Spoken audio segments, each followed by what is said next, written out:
Open Your Eyes is brought to you by Smart, bringing people together, and the Belize Bank, our country, your bank.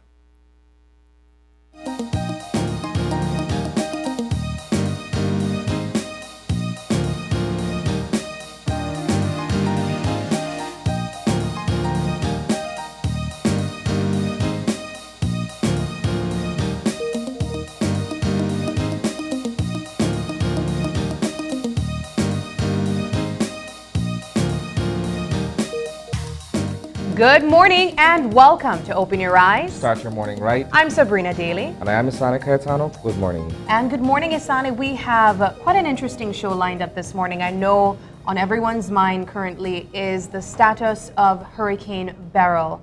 I think the latest development we saw so far was that Beryl has upgraded to a Category 5 with as strong winds as 160 miles per hour. That's definitely concerning. I think perhaps I speak for quite a number of persons who would have been following this weather system over the past several hours, that when we perhaps believed that it had passed over some of the smaller islands, that it would have sort of dissipated a little bit, only for it to strengthen to a Category 5 storm. And I don't know how severe this is being treated with by the Belizean public. I guess we're still very much on a wait and see basis. But just being able to look at the updates as they come along, I think it should be treated with some degree of importance, even if the trajectory of the storm may not come directly towards Belize. It's still something that we should very much be carefully monitoring. I say that to also preface the fact that the National Emergency Management Organization has scheduled a series of live updates at 7:30 from now, perhaps until the latter part of this week, to keep our viewers and the Belizean public informed as to what's taking place with the movement of Hurricane Beryl. Yes. Well, for persons who would like to know, we have here with us currently representatives from the Belize Electricity Limited. We do know that a big part of the conversation around preparation for hurricanes in general are, of course, shelters that will be needed, food supplies, but also we need to consider utility companies. Of course, you would know those are areas that we would mostly be affected after the wake of a big storm, like Hurricane Lisa and, of course, like Hurricane Beryl that we are expecting. So we have here with us representatives this morning from the Belize Electricity Limited. With us is Emmanuel Petch, and he is the Senior Corporate Communications Officer with BEL. And joining him is Zane Fitzpatrick, and he is a safety specialist also with BEL. Gentlemen, good morning. Good morning. Welcome. Good morning. Thank you for having us on the show. I really like your preface to the show, and like you rightly said, this hurricane is something that must be taken seriously, and believe me when I say that BEL is taking it seriously. And while preparations, for other entities might start, or for your families might start as the hurricane approaches, let me just say that BEL's preparation extends all year round, right? All year round, we are preparing for these types of emergencies. So let me just start with the conversation. The topic that we want to talk about today is hurricane preparedness and safety. So let me just start with the second term in that topic of conversation, safety.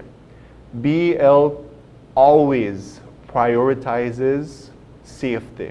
Safety of our customers, and the safety of our employees. It's engraved in our values. We never compromise on safety, and it's also a cornerstone of our mission, of who we are as a company. We deliver safe, reliable, and sustainable energy solutions. Again, the word safe is right there first and foremost. Yes. And during this time, we know that can be a lot of concern from customers and the general public, and a certain level of anxiety when we are anticipating the approaching storm.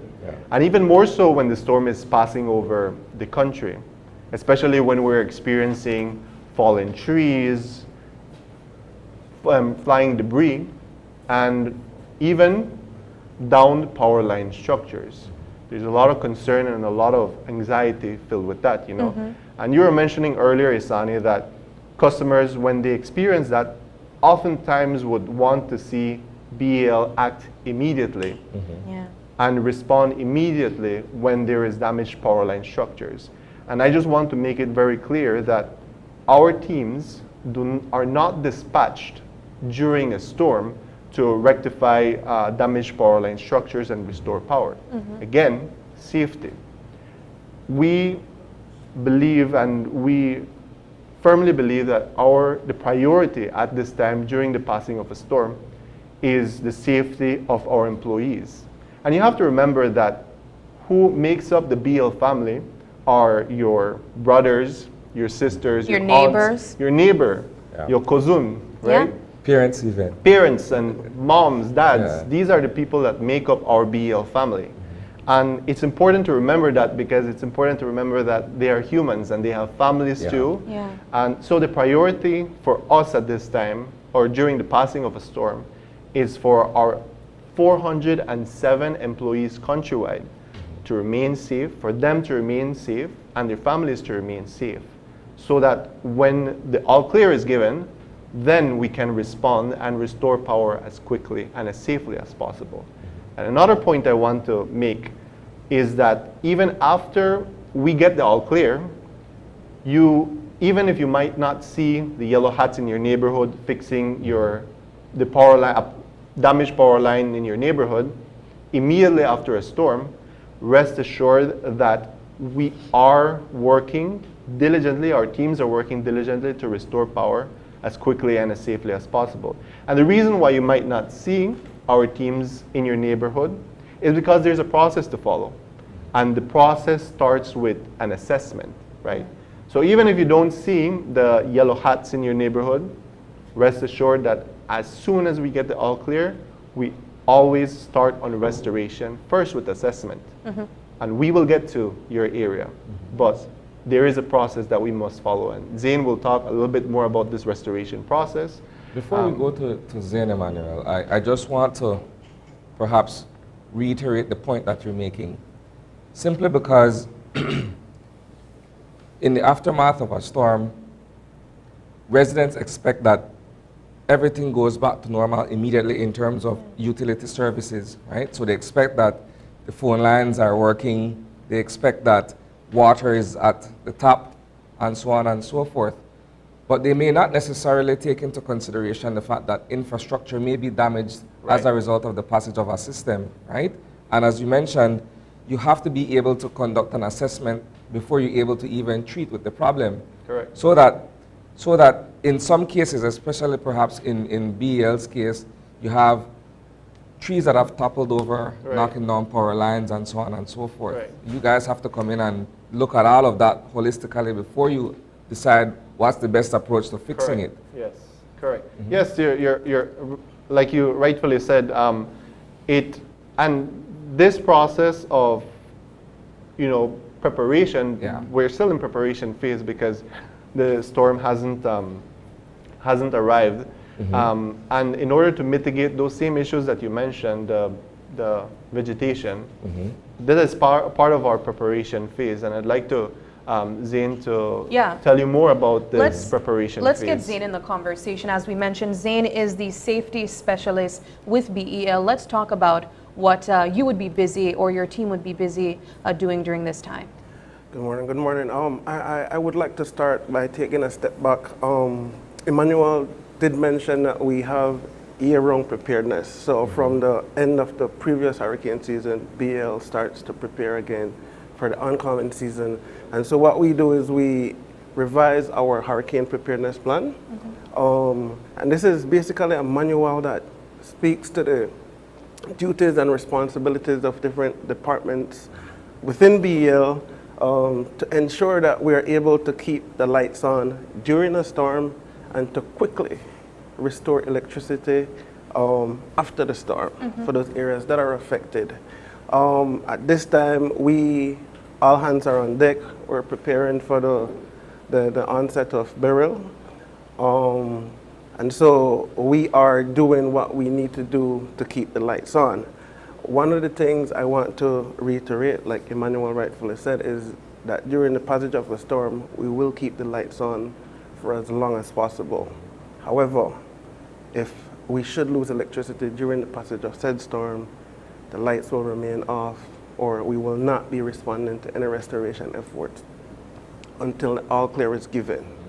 All right, we will not compromise the safety of our employees at that point, but rest assured that when the all clear is given, we then proceed to restore as quickly and as safely as possible.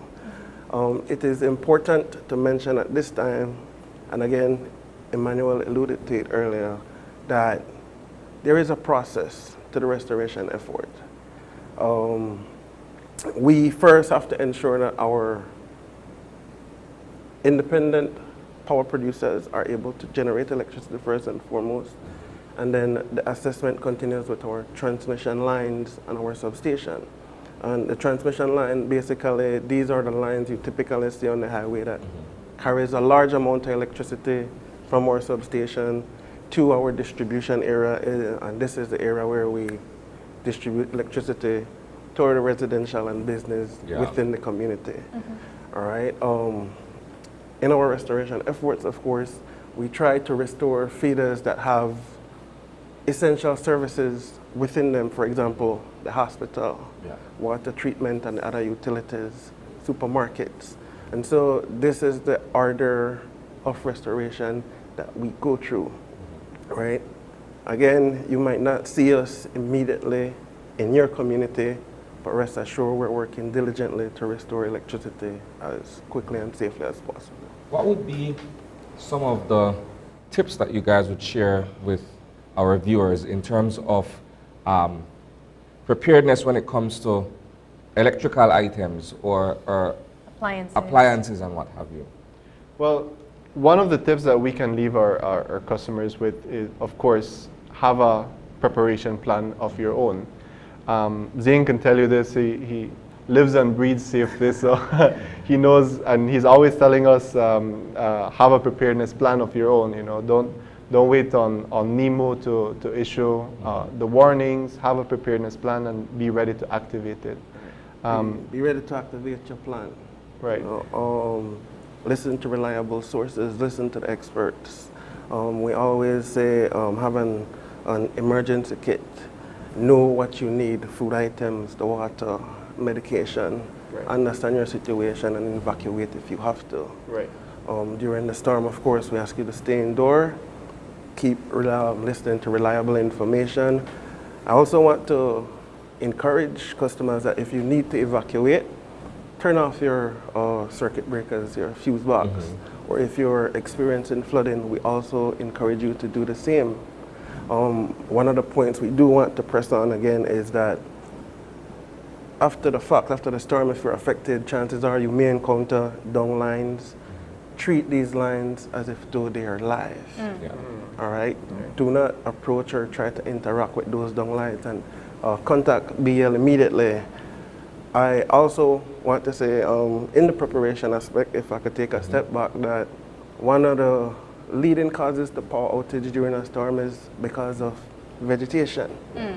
All right, so vegetation management is a big deal, is a big part of our preparation phase, but the general public can also assist us with this.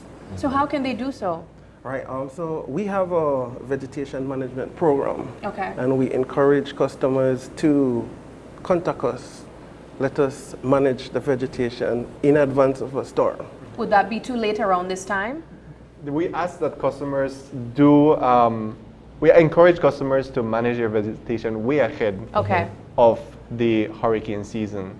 You know, BL does that on our own, but we also ask customers to do their part. At this time, we're still asking, there are some people that obviously wait on the last minute, but there's still time, like if you know that that you have a tree that is a low-lying limb that's hanging around a power line. Right. At this time, it's very difficult for BL to assist with that because our emergency plan has already kicked into effect, right? But we do encourage customers to also, in addition to cleaning up their yard, if to trimming trees. We also encourage them to secure anything in their homes that could potentially become a projectile during a storm, right? And that's important because these are the items that become projectiles and make their way, especially depending on how strong the hurricane wind forces are. They can become projectiles and ultimately damage your property or damage the infrastructure, the power line infrastructure, and cause these interruptions to occur. Well, I want to repeat the question, or one of the questions that Isani asked as it relates to protecting your appliances, because around this time, we are expecting at some point power outage to take place. Should we be plugging out our appliances, or what we can plug out while the storm is passing through? Should we be plugging them into surge protectors? Yes. What are advices that you're giving to our viewers? Definitely ensure that you have your essential items on a surge protector. Remember that our system is also designed to protect you. So when a lightning storm, during a lightning storm, for example, if it makes contact with our power line infrastructure, or if a debris makes contact with our power line infrastructure, you might experience an immediate interruption, or you might experience the flickering of lights. But it doesn't necessarily mean that it surges. It might mean that the protective devices on the system are working to protect the customers from damages, and it's working to protect the BL system from damages, right? So, but always make sure you are doubly secured and safe. So we're always encouraging customers to get their surge protectors, ensure that their items are connected to a surge protector. This type of practices help to ensure the safety of your equipment. And of course, if the storm gets very bad, we encourage you to unplug your devices just to ensure the safety of your equipment. Also turn off your breakers. Right. If you're evacuating or if you're experiencing flooding. Yes. Right.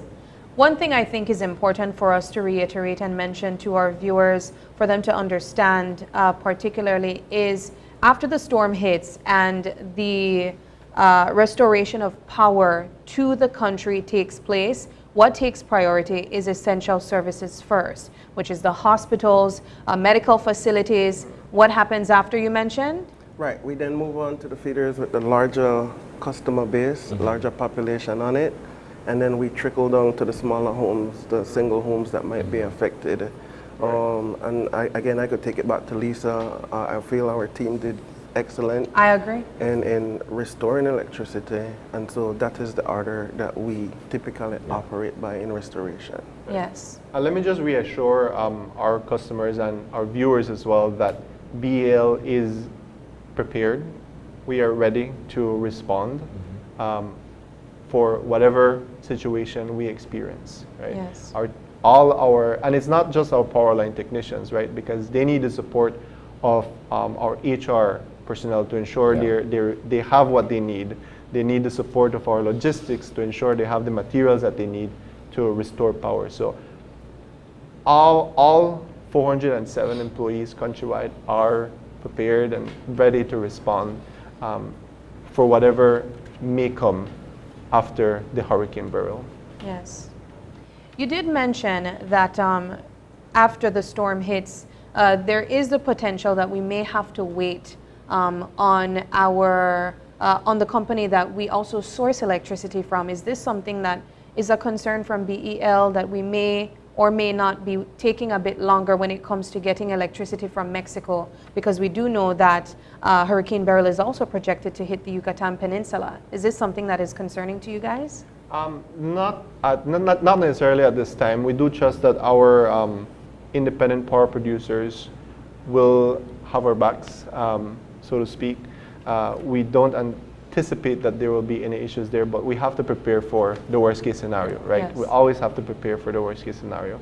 So that is why the first step right after the all clear is given is to check on them, to see how they are doing, and to see what resources we have available to then move on to the second phase, which is checking the transmission line. Can we with the available resources, with available power resources, can we distribute power safely from our producers to our substations, then from our substations to the distribution line to your homes, right? That is the process that we follow. So definitely, it's not necessarily that we are concerned about it. We just have to prepare for any eventuality. What are the numbers that we should call or we should keep in our contacts when it comes to BEL? So in order to get in contact with us, and we do encourage our customers to reach out to us to report fallen power lines. And the way you do this is by, we have a number of ways that you can reach us. You can reach us via the BL 24/7 app. I hope you've downloaded it on your phone already. You can make reports there. You can make reports of damaged power line structure. You can also make reports to our BL Power Updates group page. Our customer service team is right there behind that page to ensure that they're gathering the information, the reports that are being collected through the Power Updates page. And we also have our BL our BL toll-free number, which is the 0800 BEL Care. Yes. Right. All right. Well, gentlemen, as we wrap up this conversation, I'll ask if you both have any final words that you'd like to share with the people of Belize. Well, just to ensure that our customers are taking the necessary steps to keep themselves and their families safe during this time, and to remind our customers and the public that our main priority during the passage of a storm is to keep you safe and to keep our employees safe as well. Yes. Right, and also listen to reliable media sources, listen to the experts, and stay safe. All right. Gentlemen, thank you so much for stopping by. We have to say we appreciate the work that BEL does as always. You made an excellent point earlier, Zane, when you mentioned that a lot of times we see frustration from people, but there's also support given to representatives that are outside risking their lives even after the storm passes. So we have to say thank you to you guys. Right. Thank you. Right. Thank you both. All right, well, as we jump into the rest of our show, we're going to get a quick update from the folks at the National Meteorological Service on the weather situation here in Belize. Good morning. Relatively moist and unstable conditions will prevail this morning, with drier conditions setting in this afternoon and tonight. The 24-hour forecast is for sunny skies with cloudy spells today and partly cloudy skies tonight. A few showers or thunderstorms will affect most areas this morning, with showers and thunderstorms becoming isolated this afternoon. Tonight, a few showers or thunderstorms will affect the extreme south. Winds over the open sea will be from the east at 10 to 15 knots, and the seas will be choppy. Near heavy showers and thunderstorms, however, winds may become gusty and seas locally rough. Therefore, operators of small crafts should exercise caution. Maximum temperatures today will be around 87 degrees Fahrenheit along the coast, 92 inland, but only 79 degrees up in the mountains. The outlook for Wednesday and Wednesday night is for mainly fair weather with only isolated showers or isolated thunderstorms. There is a high tide at 6:23 this morning, a low at 1:09 this afternoon. Another high comes up at 7:28 this evening, and another low at 11:59 tonight. The sun rose at 5:22 this morning and will set at 6:31 this evening. The moon sets at 3:41 this afternoon and comes up again at 3 o'clock tomorrow morning. In the tropical weather outlook, at 6 o'clock this morning, extremely dangerous Hurricane Beryl was centered in latitude 15.0 degrees north, longitude 67.9 west, or about 300 miles southeast of Isla Beata, Dominican Republic. Maximum sustained winds were 165 miles per hour, and Beryl was moving to the west-northwest at 22 miles an hour. The National Met Service continues to closely monitor the progress of Hurricane Beryl. With that, we end this report from the Belize Weather Bureau. There's your update from the folks at the Met Service. As you can see, Beryl is moving along, making its way to the Western Caribbean. Isani, I know that we were able to get an update from the folks at the National Emergency Management Organization. There was, of course, a press conference, a collaboration with the NEMO and the Met Service, giving us an update on what we can expect. So far, what we do know, I believe they did mention that we might be able to get better update or a better idea of the projection of Hurricane Beryl and what exactly Belize can expect. Is it a Category 1, a Category 2 later this evening, yes? Well, from what I was made to understand, we'd get a more definitive picture by tomorrow. Yes. Right? But I go back to what I had mentioned earlier when I said, as of today, and perhaps for the remainder of the week, we will be having daily updates from Yes.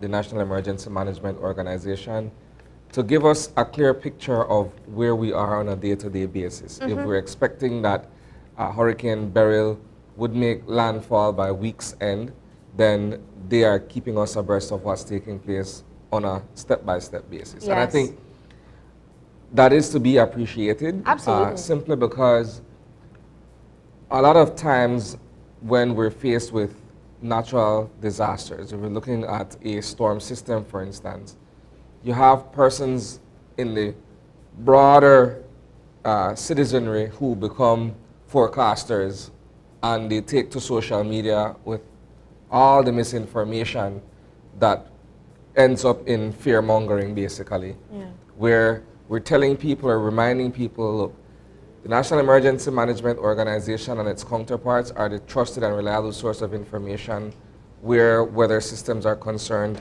pertaining to Belize. Yes. You can't look at something else somewhere else and expect that, you know, you have to be able to trust the information that is being dealt with locally. Yes.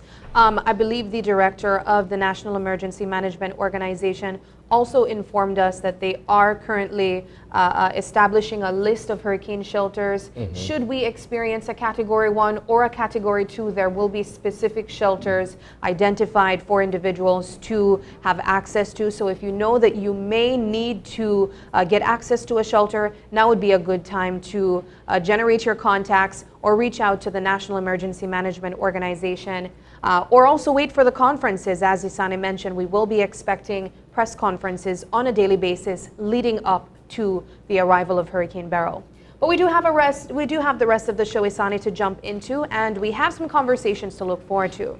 Starting things off, we'll be talking about the Live and Let Live campaign. Our second conversation, as we've been discussing for the better part since the show began, is actually a virtual press conference that will be held by the National Emergency Management Organization. It will be carried across our platforms, but we encourage our viewers to stick with us here on OIE. All right. Well, we got to take that first break, and when we come back, the conversation switches into the Live and Let Live campaign. Stay with us. We'll be right back.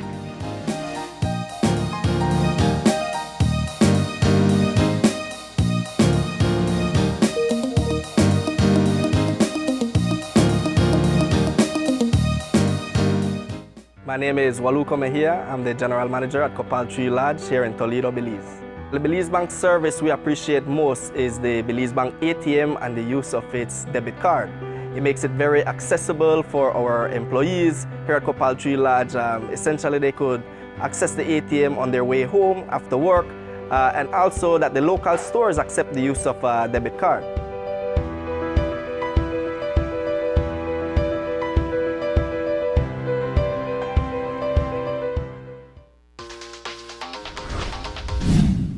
I'm connected.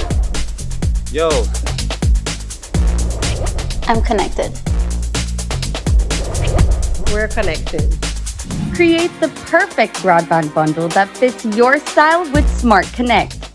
With the Junior Bundle, get 50% off your national calls and up to 6 gigabytes of data at no extra cost.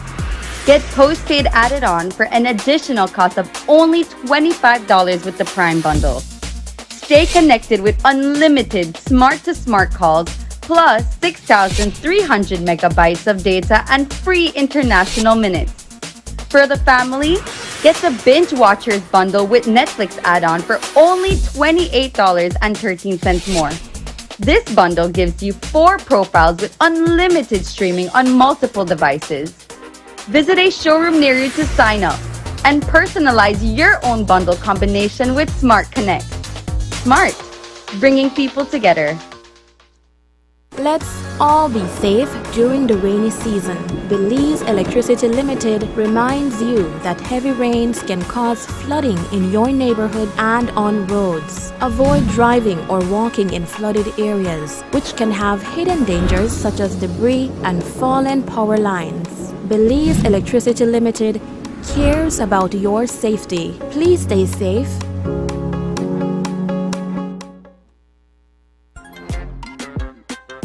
Belize's favorite Tuesday night entertainment is back.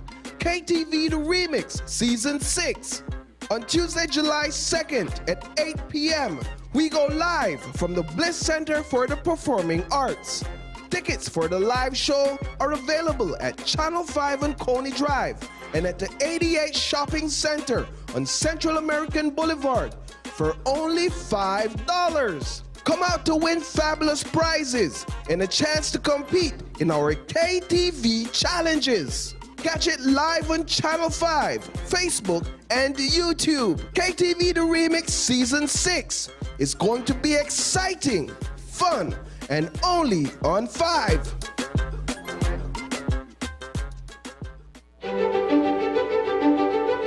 Technology is ubiquitous, and it's transforming how, when, and where we work. Full-Tech Systems is placing award-winning devices in the hands of information workers, allowing them to work without compromise in a world without wires, to innovate, create, and to maximize productivity anytime, anywhere, satisfying the needs of the desk-centric remote and field worker and every other worker in between.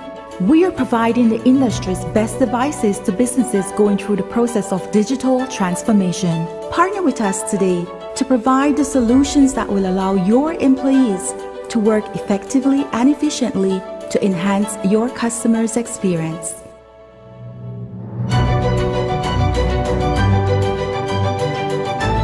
Full-Tech Systems, your technology center, where you'll come for the price, but stay for the service.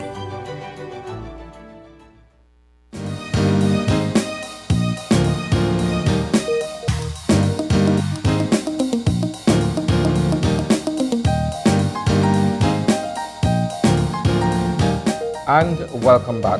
For this segment, we have been joined in studio by Dr. El McKay. She is the chair of the Belize Network of NGOs. Good morning, Dr. Good morning. Good morning. Morning. Thank you for having me. Not a problem. You're more than welcome to be here with us this morning. We are here to discuss the Live and Let Live campaign. It was an initiative that was launched last week, I presume with much fanfare. Yes, let's talk actually, about it. It's called the Belize We Ready campaign. All right, we like that more. Yes, yes. I believe Live and Let Live was a former incarnation of some of this work. Yes. And so Belize Network of NGOs, we're aimed to be the unified voice of NGOs across the country. And we have a much wider network that also includes other allies and other not-for-profit groups. But our mandate is really about good governance and about sustainable human development. And so we have decided that, relaunching our campaign related to the Equal Opportunities Bill, which we are no strangers to. It was originally, there was a bill that was proposed in 2019. It never went to, it wasn't ever read at the House or, went to legislation, but it was a bill that was proposed and commissioned, and unfortunately it didn't pass. But what we have seen across the years is that there continues to be a need for comprehensive legislation that really is about anti-discrimination and about leveling the playing field for everyone. And so this is really about all Belizeans, and we feel as the Belize Network of NGOs, and of course our partners as well, that we need to be on the right side of history when it comes to this. Discrimination is still a reality in Belize. You'll forgive me, Dr. K, and perhaps this may not necessarily be a question for you, more than likely should be to our government administrations, but this feels so belated, simply because in other parts of the world, equal opportunity has been enshrined in their constitution as part of one's fundamental rights to employment, to all other aspects of society. Why are we now just perhaps rekindling an impetus to get this done. Yeah, absolutely, because of the exact same reason, because we're late to the table, because we as a country have not been living up to a lot of our international commitments. You know, one thing is to sign conventions and commitments and say that we're all about human rights and about anti-discrimination and equality for all. Another thing is to actually have that implemented. And so you're right, other Caribbean nations have legislation that is either about equal opportunities or others. I mean, lately, I think you have seen in the news that the government has been making strides to deal with some issues, for example, like through the disability bill. Yes, we spoke about that yesterday. And the anti-sexual harassment bill. But those bills are like, you know, picking things, specific things. It is not a comprehensive legislation, and we are extremely late to the table. And I think that, you know, we are calling on our government to pay attention to this, because after the bill, you know, sort of came up and that sort of fell off the political agenda, there was some research that was done through partners. In fact, there had been like an anti-discrimination committee that worked with the National AIDS Commission, you know, the Office of the Special Envoy, the Human Rights Commission, and there was work commissioned to actually poll Belizeans to see where we are. So we are ready. We've been ready. Belizeans are ready. Two-thirds of Belizeans feel this is law that would benefit everyone. And so sadly, I think what was magnified were, you know, were voices related to specific groupings that they don't agree with. But this isn't about any special grouping. This is about everyone. All of us. Yes. You said something really important, Dr. K. You mentioned that 2/3 of the Belizean population have already mentioned that they support this 100%. I want us to use this opportunity to share with our viewers specifically ways that this bill can impact their lives. Yes, absolutely. And as I said, it impacts everyone, because there are over 20 protected characteristics in the bill, and protected characteristics mean like characteristics that you might be discriminated against for. Okay. Right? Age. That is something that, you know, sometimes we have young people, and young people feel discriminated against because people will say, "Oh, you look too young. Like, you know, are you really, you know, are you really fit or capable for this or job?" Perhaps vice versa. Exactly. You're a bit too old. Exactly. Right? And so, so whether it's youth, whether it's the elderly, right, or whatever stage of life you're in, you might be discriminated against because of age. Yes. Gender, like, you know, or being sex, being, you know, male or female. If you think about women, I don't know if this has happened to you, but this has happened to me, where I hear sometimes people at a managerial level say, you know, we'll hire this person, but they're soon gonna get pregnant, you know, like kind of like you get the eye roll and the, you know, so we're still in a society that, you know, those things do come up. And that shouldn't be, you know, you should pick the best candidate for the job, whether they're a male or a female. And just because they might get pregnant is not, you know, it shouldn't be a reason to sort of like say, no, this person cannot do the job. Because in most workplaces, there are mechanisms in place to be able to deal with someone who goes on maternity leave, for instance. And when you're dealing with women of childbearing age, then it's sort of expected that if, you know, you choose to get pregnant, then these measures automatically kick in from the employer's side. Yes, but you would be surprised, like I say, that sometimes we still hold on to those things. And this bill even, you know, our Constitution, you know, the preamble to our Constitution, as you know, we've been undergoing the process of constitutional reform, and it's really beautiful when you read the preamble about, you know, we're all created equal, we all have these opportunities, but we don't actually have any law that really truly operationalizes that. So think about sectors like health or education. You know, sometimes people are discriminated against because of how they look, or because of where they come from. You know, your neighborhood might stigmatize you. Your, you know, because you are from a different district, or because you came from a migrant family. You know, all of these things. Discrimination is real out there, and so this bill gives us an opportunity to really operationalize those values that we have in our Constitution. It makes me think of an ongoing conversation, and I'm not sure, Isani or Dr. K, if you guys follow this, but there has been an ongoing conversation here in Belize where it relates to Belize facing the challenges of racism versus classism. Is this something that we are looking at in this bill? Absolutely. I mean, race, discrimination based on race is still, I would say having lived abroad for many years, and especially in the U.S., I must say Belize is so different in that way because, the racism is not as palpable. But they say classism is. But it is, exactly. And I think we probably have an even bigger problem with classism. Yes. And so access, like think about, admission into an educational institution that might have limited spaces, and how that might sort of play out with the exactly. So there are all these systemic barriers that really are still there. And so I think, what we found in the research is that Belizeans are saying they would want to espouse those values of tolerance, of kindness, of inclusivity. And so how do we put it in place, Let me share perhaps an observation, and perhaps it's in part philosophical as it is sociological. So we've always described Belize as a melting pot, right? And because it's such a melting pot, there is a great degree of intermingling between races and what have you, ethnicities, etc. But because of that, we've sort of done away with racism because our kids are mixed and so on. What we've put in place is where we are on that socioeconomic scale, which is what she refers to as classism, right? And so to go back to what you've mentioned, that then determines how far you're going to go in life.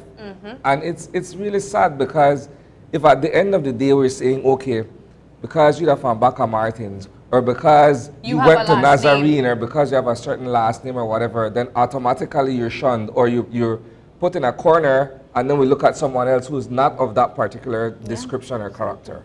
Absolutely. So that is, that this bill is really about that. It's about protection of everyone to ensure that doesn't happen. And, we feel that this is something worth advocating for, worth bringing to the Belizean public. And so the Belize We're Ready campaign is really, we have a full website that has all the information. We encourage people that even may have ideas about what a previous version of the bill looked like. We encourage people to go to the website and to look at the materials or contact us to understand, what this is about, because it's really about all of us. Because even if you're not a woman or a breastfeeding woman or an elderly person or a young person, we have brothers, we have sisters, we have moms, we have dads, someone in our family, I would say it's 90% that we're gonna fall in one of those protected characteristics, but even if we don't,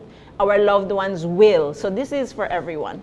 What does it say about sexual orientation? Because if I'm not mistaken, we had a conversation about a month ago with the director of UNIBAM, Caleb Orozco, and he was here talking about research that was done within the Belizean space about ways that persons who appeal to a certain sexual orientation feel that they are robbed of certain opportunities as well. Absolutely. No, that is still a fact. And I mean, whatever your sexual orientation is, you are first and foremost a human being. And as I said, yes, and these persons with different sexual orientations from ours, like I said, they are our sons, our daughters, our relatives, our aunts, our uncles, our parents. And so I think we really need to promote that, this is really about tolerance. I mean, are we going to let sort of our misconceptions or judgments about people and how people live or who they love or where they are we gonna let that stop us as a country from moving into, what, as you say, Sani, is something that other countries have moved to, and we should be a tolerant society, especially because we are that, as you say, melting pot. I like to think of it as a salad, Okay. with a little melting, sometimes you put some cheese in your salad and it kind of like. So.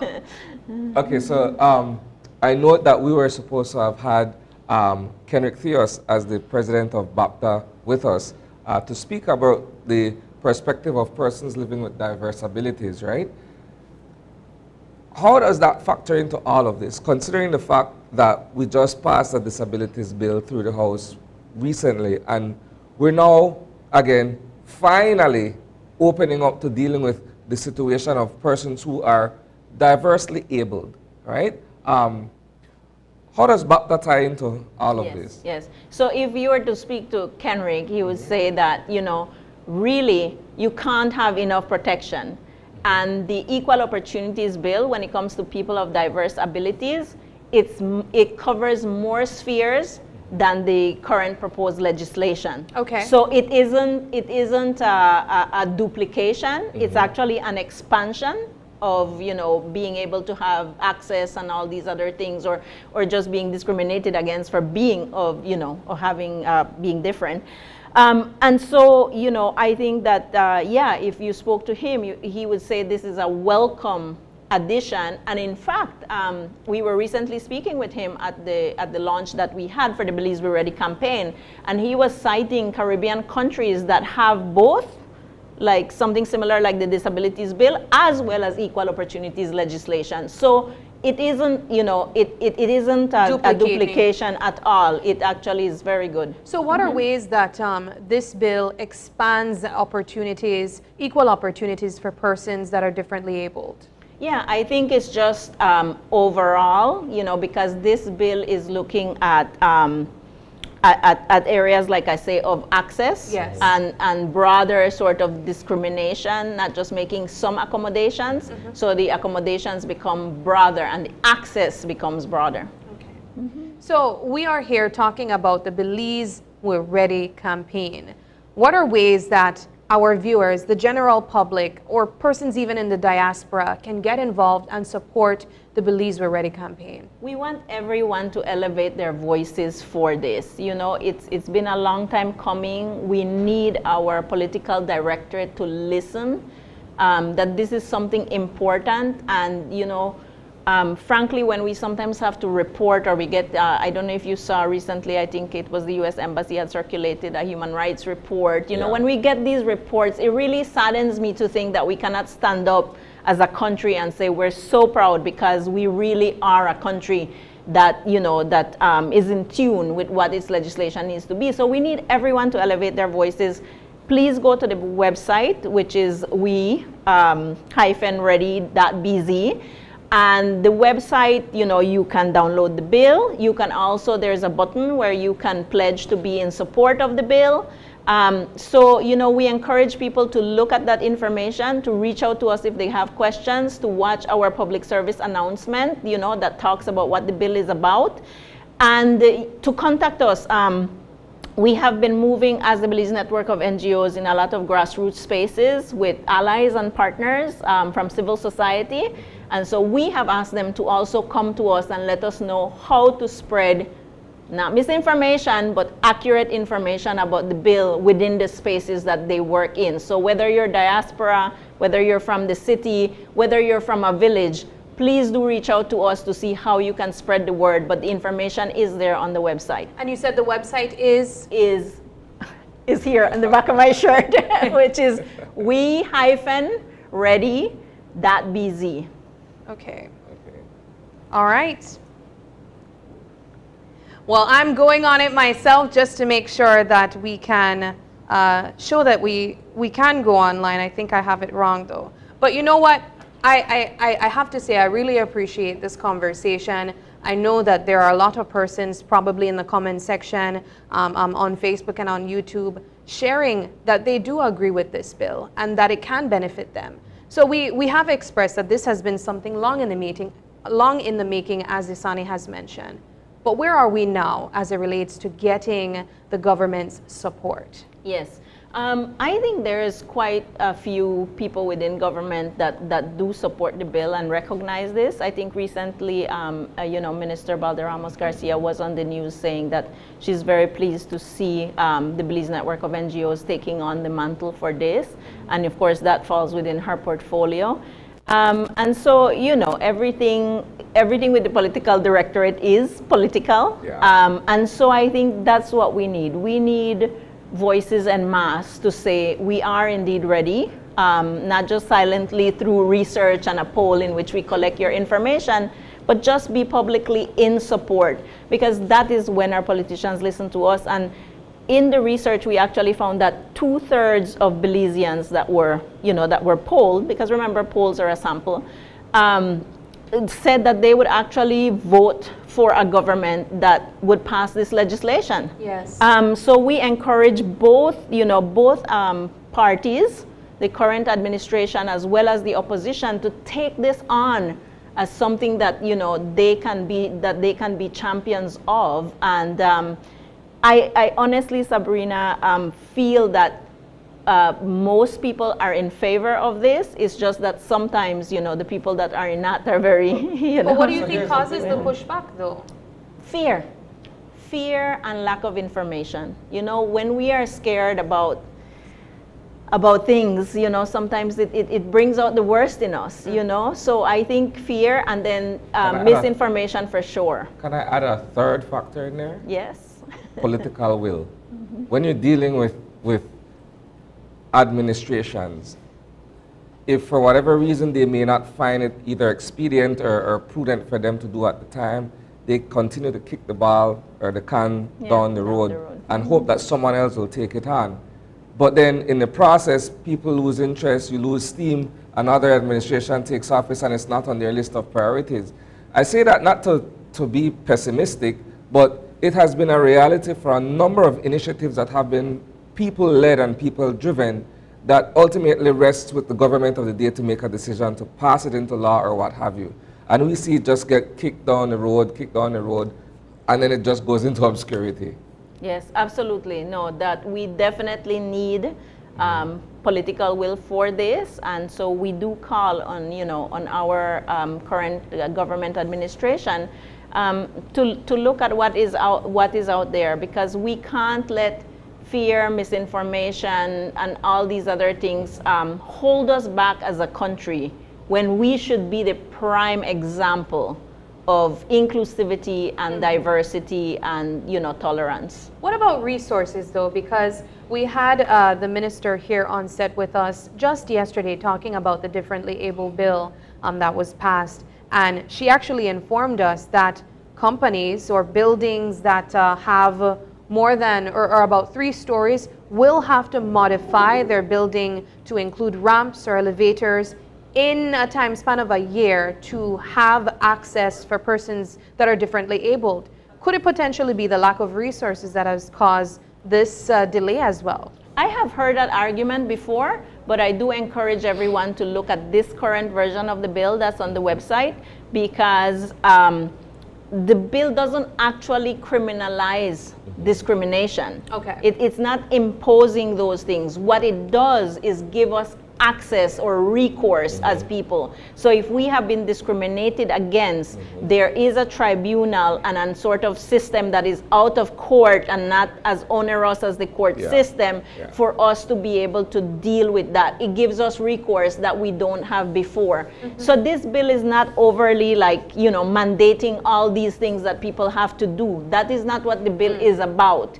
It's about promoting anti-discrimination and saying if you have been discriminated against, there is a mechanism that is not court-intensive and that gives you recourse through this tribunal. There's a committee that would review the cases and then the tribunal that would go to that. And actually, there's something already similar in the disabilities, proposed disabilities bill. So again, it wouldn't be, it wouldn't be a stretch to sort of modify it to be wider as well. Well, Dr. Kate, this has been an insightful conversation. I know that there are so many other ways that we can take the conversation as well, But in essence of lack of time, let's share with our viewers your final thoughts, ways, of course, that they can support this bill as well. And if they'd like to lend support in any other way, how can they do so? Absolutely. So please do contact us at the Belize Network of NGOs. Our email is admin@belizenGOs.org. And, you know, we would be happy to have your voices join to ours. Let's all, as Belizeans, elevate our voices for, like I say, you know, whether it's a loved one, you know, our brothers or sisters or relatives. This bill is about equal opportunities for all and not, you know, trying to remove those systemic barriers that cause us to still have discrimination in our society. And you mentioned that we can pledge to support. What does a pledge look like? Is it just saying that I support this bill? Is it financial support? What exactly are we looking at? So in the website, the pledge is just a pledge that says, I'm adding my voice to this effort. But if anybody wants to join through sharing of resources or financial resources, we have many grassroots organizations on the ground, maybe not in Belize City, but in, you know, different areas, including rural areas, saying they want to spread the word. So the more we can enable them with materials, with access, you know, to be able to get the information, I think that would be super, super helpful. So please contact us, join us. We all want to be on the right side of history here. All right, excellent. Thank you so much for stopping by, Dr. K. We appreciate the conversation, and we wish you guys all the best. Thank you very much for having me, Sani and Sabrina. All right, we're going to take a quick break, and when we come back, as we promised, we'll be jumping straight into a hurricane press conference. We're going to be asking all the necessary questions and, of course, getting the information that you need leading up to Hurricane Beryl. Stay with us. We'll be right back.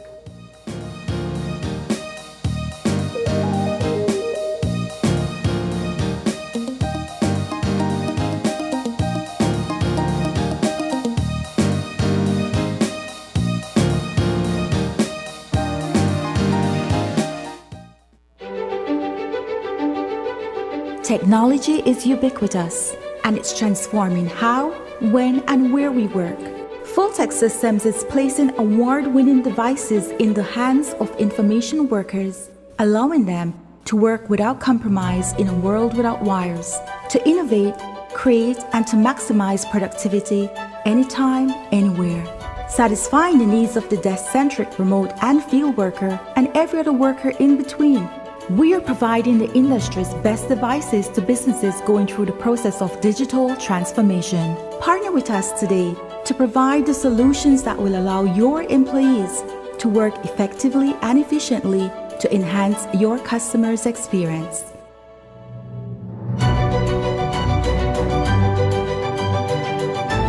Fulltech Systems, your technology center, where you'll come for the price but stay for the service.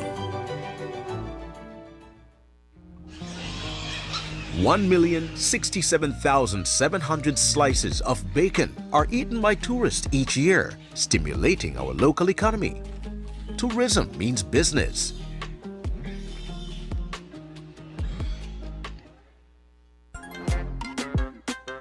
Belize's favorite Tuesday night entertainment is back. KTV The Remix Season 6. On Tuesday, July 2nd at 8 p.m., we go live from the Bliss Center for the Performing Arts. Tickets for the live show are available at Channel 5 on Coney Drive and at the 88 Shopping Center on Central American Boulevard for only $5. Come out to win fabulous prizes and a chance to compete in our KTV challenges. Catch it live on Channel 5, Facebook, and YouTube. KTV The Remix Season 6 is going to be exciting, fun, and only on 5.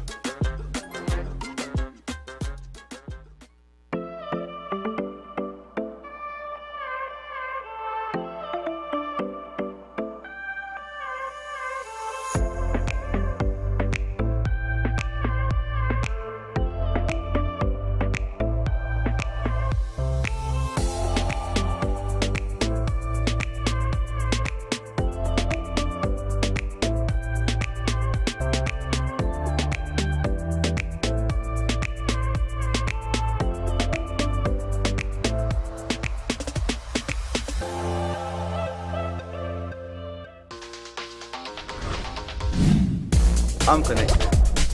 Yo. I'm connected. We're connected.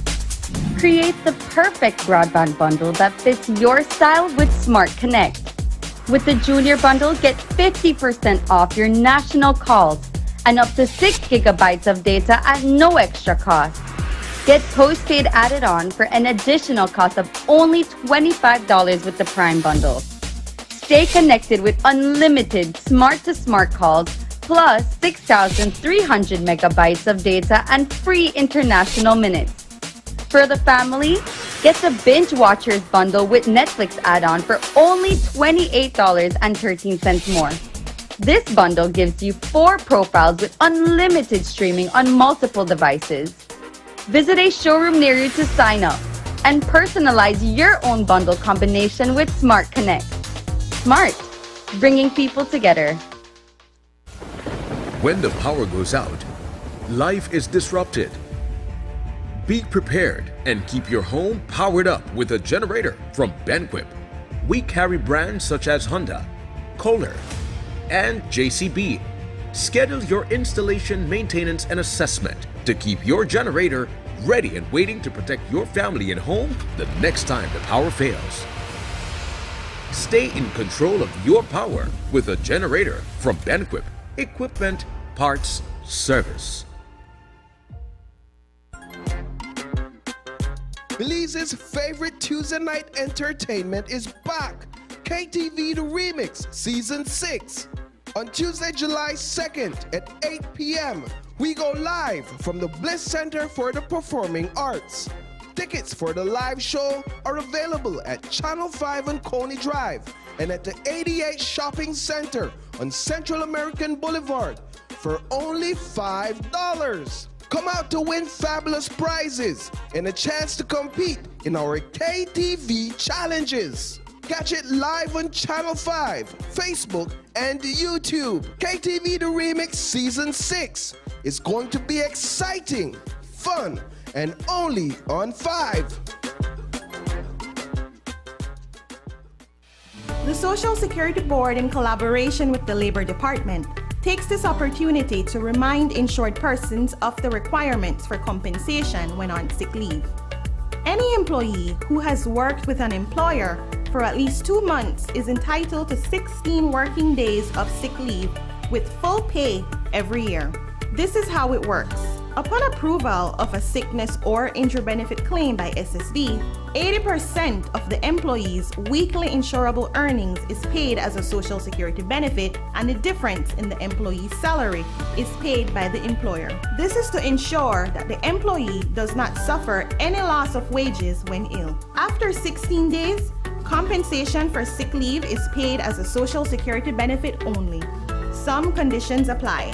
This message is brought to you by the Social Security Board and the Labor Department. Social Security Board, safeguarding you, your family, your future.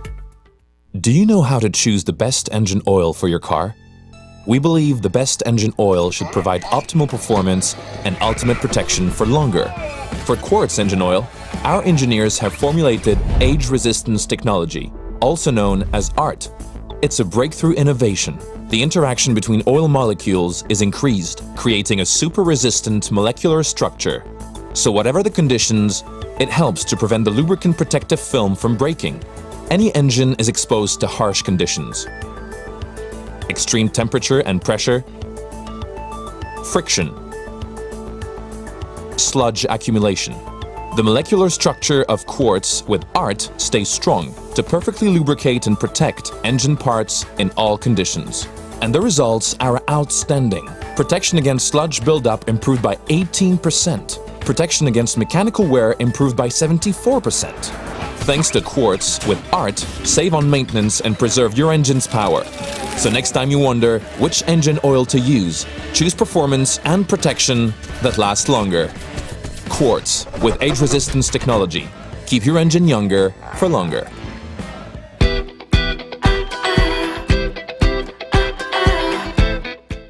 Hi, my name is Lincoln Fowers and I work at U-Mall. 100% I will recommend Belize Bank mobile banking to everyone because it saves time money and gas price, because gas price is high right now. Belize Bank mobile banking just make life easier.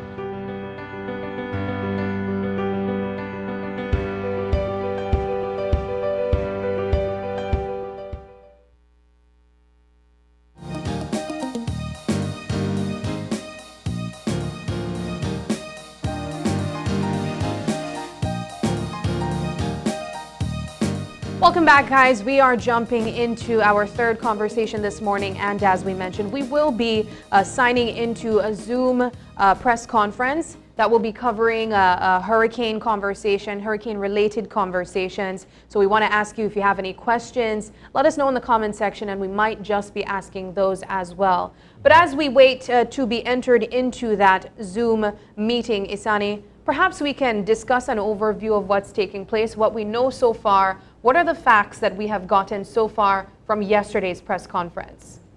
Well, I'll start with what has happened overnight. Yes. Because yesterday's press conference at 1:30, there has been significant development since then. But if we go back to what transpired perhaps within the past 12 hours or so, we would have noticed that the weather system continues to head in a westward direction. At last check, I read that it was heading towards the southern tip of Jamaica. Yes. Right? I think what is worth mentioning is that storms of this particular nature, this particular category, are usually seen or experienced in the peak of the hurricane season between the months of August and October. And so while this is within the season, it would be somewhat unseasonal, so to speak. And that was something that was also mentioned that makes Hurricane Beryl rather unique. And perhaps we can attribute this to the changes in our climate. We oftentimes talk about climate change and the impacts of climate change. But Beryl is actually a part of history, knowing that we have been experiencing these types of weather systems earlier than normal. Hurricane Beryl, I believe, is also the first major hurricane that Belize has experienced or has been looking to experience in the month of June, which you would know starts the hurricane season. And interestingly, Frank Tench, who is a forecaster, he was here with us yesterday, he spoke about the fact that, of course, 2 years ago when we experienced Hurricane Lisa, she came, since it is Lisa, at the end of the hurricane season. So we are seeing these shifts in what we would normally expect now become more unusual. And of course, that is the case for Hurricane Beryl, who has actually upgraded to a Category 5, which extends to, I believe it's 157 miles per hour and more. But we have been notified by our producer that we are able to now get into that meeting with the folks talking about hurricane preparedness tips and, of course, the status of Hurricane Beryl at this time. Where else? When you shop locally for yourself. Okay, we are here with our Chief Met, Mr. Ronald Gordon, and our National Emergency Coordinator, Captain Daniel Mendez, here to give you an update on Hurricane Beryl thus far. We have invited the media houses to ask some quick questions and to just keep you guys alert of what's happening. Again, we want to encourage you to prepare and to be ready. So, Mr. Gordon, can you proceed? Thank you, Ms. Atina. Good morning, members of the press. Good morning, Belize. I will start off this morning by indicating that we have relatively positive news in regards to the forecasted track of Hurricane Beryl. I will get to that specifics a little later. First off, to start off, I would like to say that this morning at 6 a.m., the update for Hurricane Beryl was that it was located about 625 miles to the east-southeast of Jamaica, still in the southeastern Caribbean Sea. And that puts it about over 1,300 miles to the east by south of Belize City. Beryl was moving to the west-northwest rapidly still at 22 miles per hour. And The system has intensified overnight to a Category 5 hurricane with winds now of 165 miles per hour. The forecast is for Beryl to continue moving on a west-northwesterly track today and to pass over or just south of Jamaica on Wednesday with some decrease in strength, but still yet as a major hurricane. The system will then move into the northwestern Caribbean Sea on Thursday, where further weakening is expected due to increasing vertical wind shear. Also, the impacts, if the system does, the center of the system, that is, crosses Jamaica, there will be impact due to the fact that it will be traversing mountainous terrains in Jamaica. So yesterday, I was asked whether Jamaica would have an impact, but at that time, the model was indicating it would be farther south of the island. But if it does pass over the island itself, I'm getting some feedback. Can we ask Vibes to please mute? Okay, there we go. Thank you. So yes, if it does pass over the island of Jamaica, there certainly will be some impact due to the mountains, and that will help to disrupt the system a bit. But apart from that, the vertical wind shear as it enters the northwestern Caribbean Sea is also forecasted to result in further weakening. The system will then move generally on a west to just west-northwesterly track and move in towards the Yucatan Peninsula. The models have been converging on a general solution of this system making landfall north of our border over the Mexican Yucatan Peninsula. The timing for that would be still late Thursday night into early Friday morning. The cone, the forecasted cone, has narrowed as we would expect as we approach landfall. And you would have noticed that most of the country of Belize is now outside of that cone, except for the extreme north of the country. So that would indicate that we are not completely out of the woods, but certainly the probability of it making a direct landfall on Belize is decreasing. So, and let me also add that the strength at landfall, according to the latest forecast, is still expected to be a Category 1 hurricane.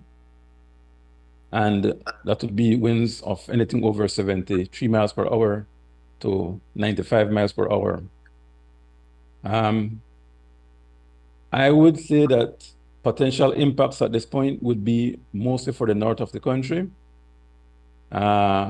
We have noticed that the tropical storm force winds extend to about 65 miles from the center at the moment, and at the forecast time, that it makes landfall, I have looked at the figures and it's about 65 miles or so more or less to the south of the center. So the northern, extreme north of Belize would be on the fringes of those tropical storm force winds if the system makes landfall in that location.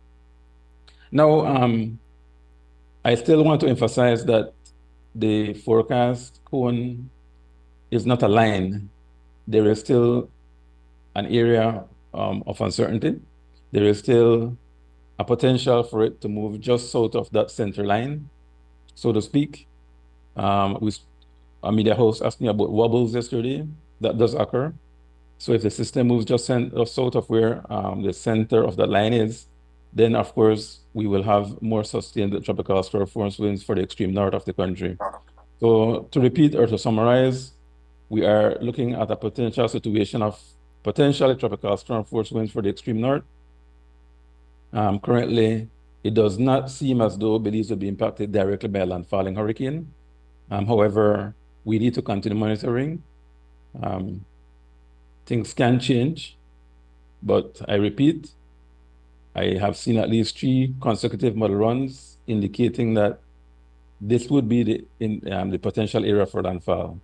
So that's my synopsis for now. I will leave it at that. And if you have additional questions, of course, I will take them after Mr. Mendes has made his presentation. Thank you. Okay, thank you, Chief. Again, good morning, everyone. So I just want to give you a quick synopsis of what we are doing at NEMO. As we reported yesterday, all of our district committees have already met and they have all reviewed their plans and have started to make preparations in the likelihood of the storm making a direct impact on our country. We are convening the national committees this morning. The national advisories committees are all getting together, looking at our national plans and determining what we will need in terms of national level assets. That begins at 9 a.m. And then we at NEMO have also officially been mobilized as of 9 a.m. Will be mobilized officially as of 9 a.m. this morning. We will continue to track alongside the Met Service. And we will continue to remain on duty until this storm has passed our area. I want to repeat to everyone that even though the forecast is showing us the tracks are changing, we still need to keep on planning. We still need to be in preparation mode in case there's a change. We will continue to stress this to everyone to ensure that, like I was saying yesterday, all families need to have a plan. All businesses need to start to implement your business continuity plans, and we at government will continue to have our plans ready in advance of this. So like I said, repeat, all district committees have begun their preparations and are on standby. The national committees are meeting this morning, and we are preparing as necessary, and we will continue to do so until there is no longer a threat from Beryl.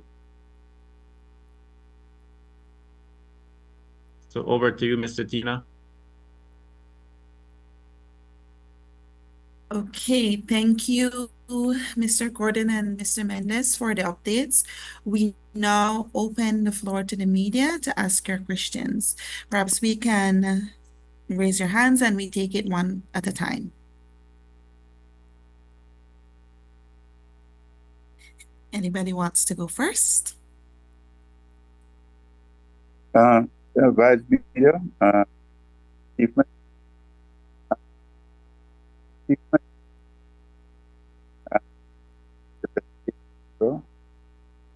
and I believe you're breaking up a little. yeah. Is it better? Go ahead. Yeah. The Chief Met had mentioned the best case scenario or the worst case scenario.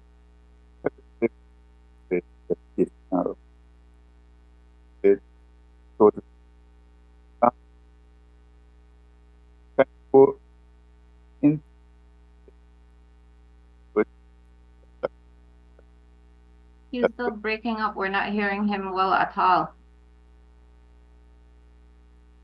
Yeah. Would you be able to put your question in the chat and then we come back to you?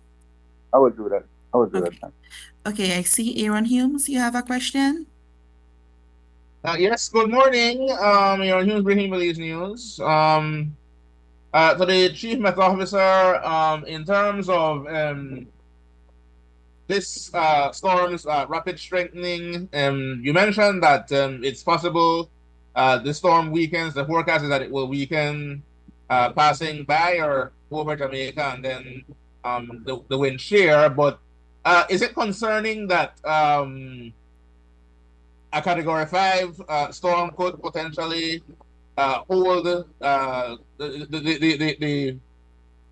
speed at which this storm developed? Is it possible that it defies the forecast model at this point? Yeah, because it took such a quick time. I think no more than 2 hours to go from nothing to Category 5. So the question is whether it may defy the models. Is there anything in there that would show that? So thanks for the question, Mr. Humes. In weather prediction, there's always, we never say there is zero probability of anything. There's always a chance of something occurring. However, we need to look at the factors, and there are factors that would support re-intensification or continued strength as it is, and there are factors which would hinder that. So I outlined 2 factors. One is interaction with the mountainous terrains of Jamaica. And the second one, which is more significant, would be the vertical wind shear, which now is forecasted to be moderate to strong when the system moves over the Northwestern Caribbean Sea. One factor that would work in favor for it to remain strong is, of course, the amount of warm waters it will be transversing once it moves over the Northwest Caribbean Sea. And that would favor it, want to keep it at its strength. But based on all available information, the two counteracting factors, which are the wind shear and interaction with the mountains in Jamaica, will win in this case and cause the system to weaken. I must caution, as usual, that intensity forecast is one of the most problematic for all forecasters. So there's always that chance that the system may be stronger at landfall than is currently predicted. Thank you. Fair enough. Thank you very much. Okay, see one other hand raised here. Not sure who AA is, but That would can be you... me. Good morning. Good morning, all. Marcella Maya, XTV Creme News. Chief Met, I wanted to ask if you could speak a little bit more to how modeling works, because at the press conference yesterday, one of the takeaways was that by Wednesday we would have more certainty, but today you're saying multiple models are converging in one way. So can you speak to what changed? Thanks for the question, Marisol. Just to correct you, at the press conference yesterday, I said by this afternoon at 3. And Jules asked me why I asked that and why I said that. The reason why I said that was, of course, because we are looking at different updates. And once we see that the models are persistent in a particular solution or evolution, then we are a bit more confident of that forecast. But to be very, I want to answer your question without being too technical about how models work. Forecast models take initial conditions of the atmosphere. So at each model run, we update the model with new information. And that is why we are constantly doing weather observations so that we can feed the model with new information. Because if you don't know what's happening now, you cannot know what's going to happen in the future. So the model requires information. And not to go too far, but we at the National Met Service of Belize have been requested by Miami, Florida Hurricane Center to do extra radio sounds, weather balloon releases. We are doing them every 6 hours now. Why do they want that? To get the information to feed into these models. The models get the information. With the new information, they have a more accurate picture of what's occurring, and therefore they can make better prediction. So I won't go more than that. It would be a class in calculus and several different complicated physical equations if I would go further, but that's basically a layman way of saying how the models work. Thank you. Awesome. Thank you, Mr. Gordon. Jules? Yes, hello. Good morning. Well, are you able to speak about this this system, this upper level pressure system coming out of the southeastern United States, which is expected to be of average to low strength, and so it will not have that, it is predicted, not have that consequential effect on the path of the storm. However, I'm entertaining a worst case scenario. If it is unexpectedly strong, then it could have the effect of pushing the storm down towards Belize and Honduras. Am I right? Yes, Jules, if the ridge of high pressure that was forecast to develop is stronger than the models now are saying it will be, then of course it will go back to the original forecast of coming more south. However, again, I have to repeat, these models update for a reason. So all the observations that are going into the model are telling it now that, no, you know what, that ridge of high pressure is not going to be that strong. Therefore, the system is going to move more on that track towards the Yucatan Peninsula. I mean, there's always that 5% probability that can play, right? if you buy Bolido, 1 out of 100, sometimes you win. So it's a small chance, but there's always that small chance. But that's all what risk management is. There's always some risk in all forecasts, in all actions that you take. But at the current moment, the indications are that it will move in that particular direction. The risk of it making a direct landfall on Belize is getting smaller. However, we might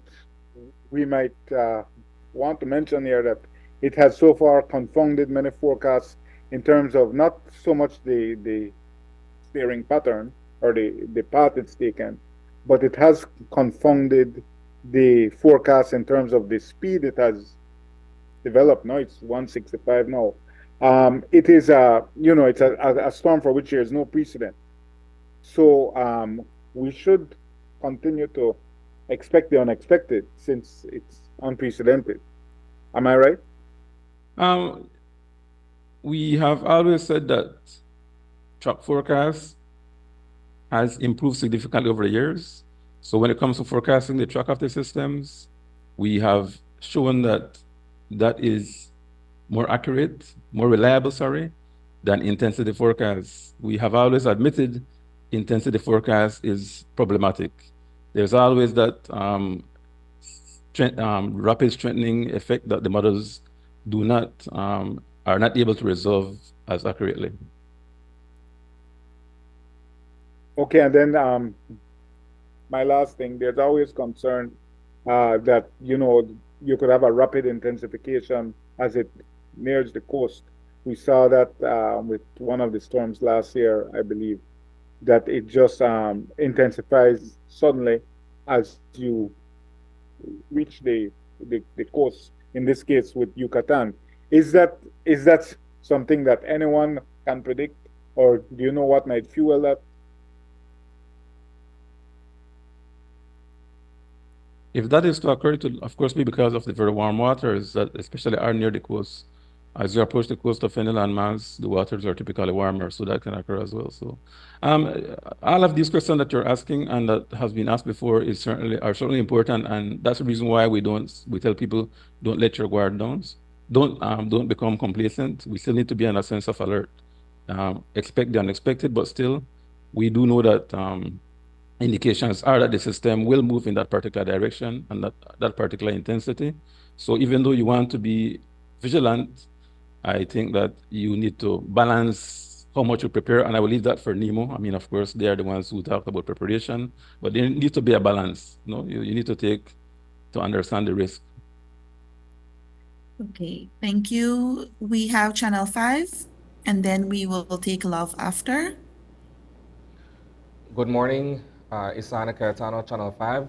My question is for Director Mendez as it pertains to shelter management. The Chief Met Officer mentioned earlier that the projected path would be perhaps the extreme north of Belize, which would more than likely put it in the Corozal district. What are we looking at in terms of perhaps some of the shelters that are present in the coastal areas of Corozal, and what conversation, if any, has NEMO had with the District Emergency Management Organization to look at the idea of shelter management in the Corozal district? Okay, thank you for your question. Like I had reported earlier, all of the district committees have already met and they have already prepared these in advance. So we know if there's a need to open shelters, there is already a list of shelters which will be open. We have already assigned people to the shelters in case there is a need. And that plan is on standby in case it needs to be implemented.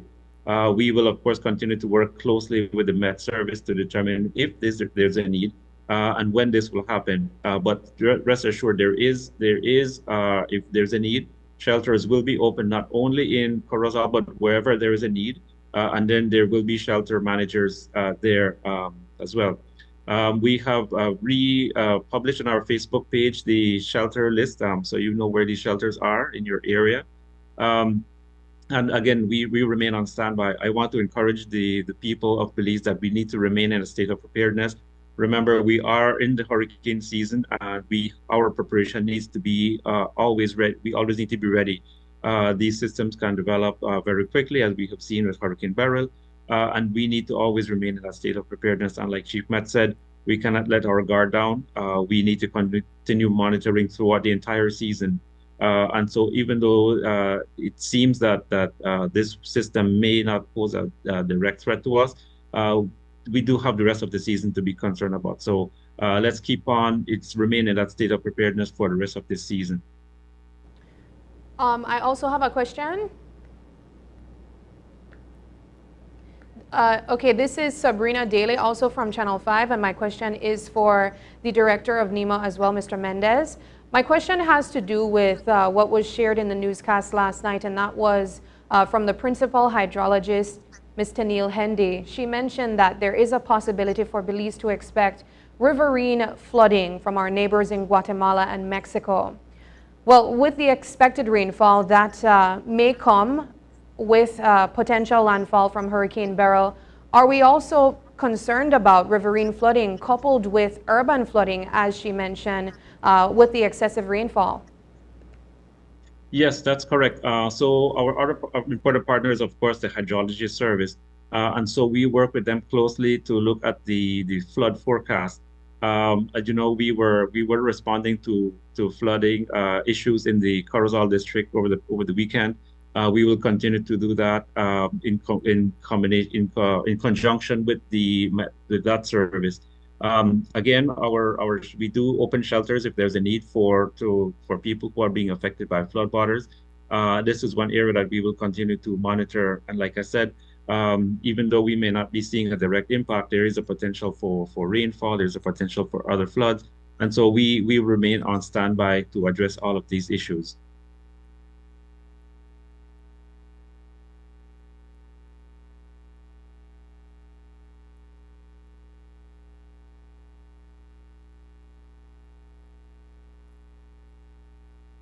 Over to you, Ms. Santina. Hello, good morning.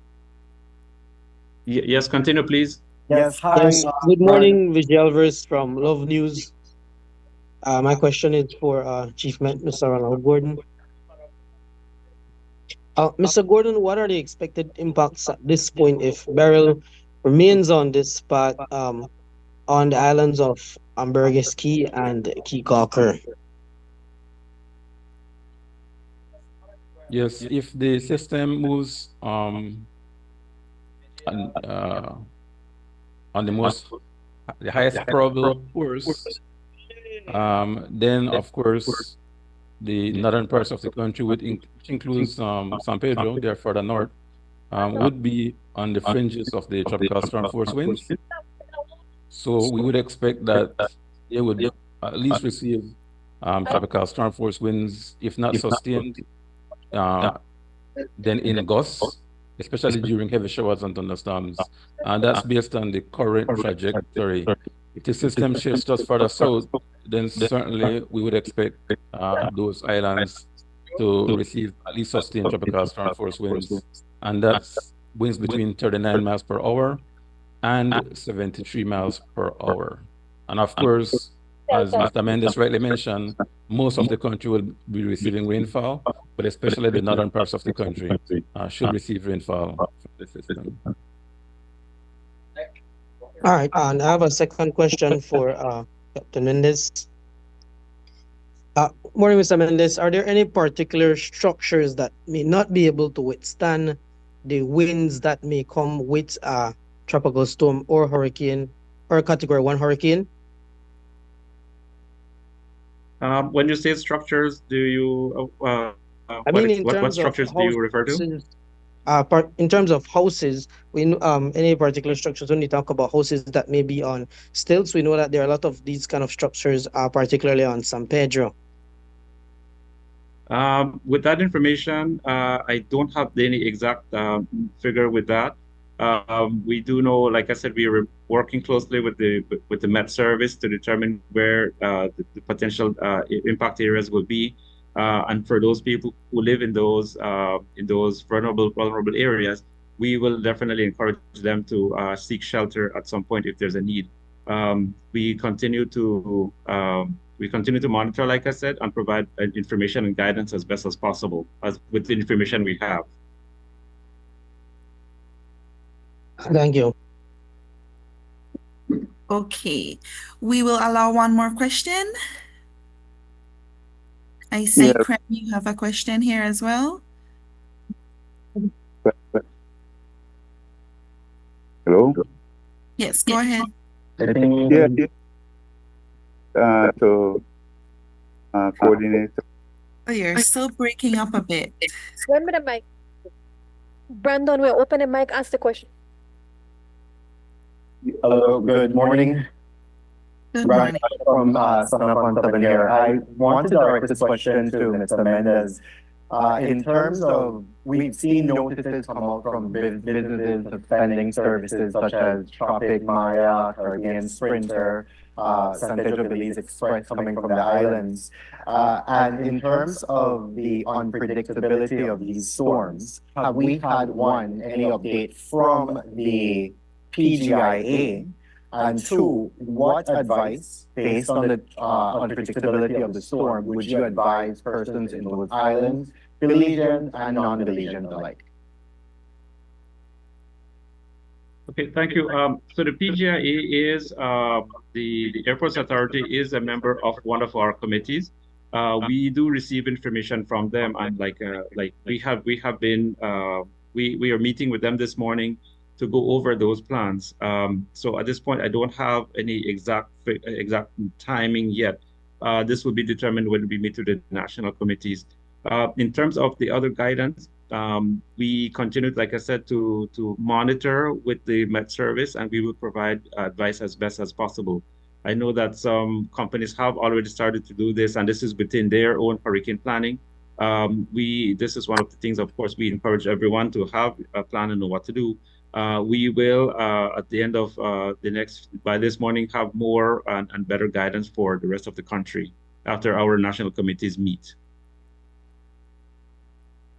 Okay, thank you, Mr. Mendez. I see we have time for one more, so I will allow Krem to ask this final question.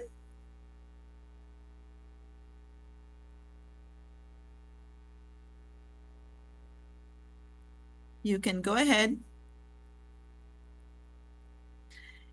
If not, is there anybody else that would like to ask one last question? Hi, good morning. Good morning. Oh, sorry. Good morning. So, let me see if they. Yeah, I'm not sure what went wrong there with XTV, but Marcela Maya again.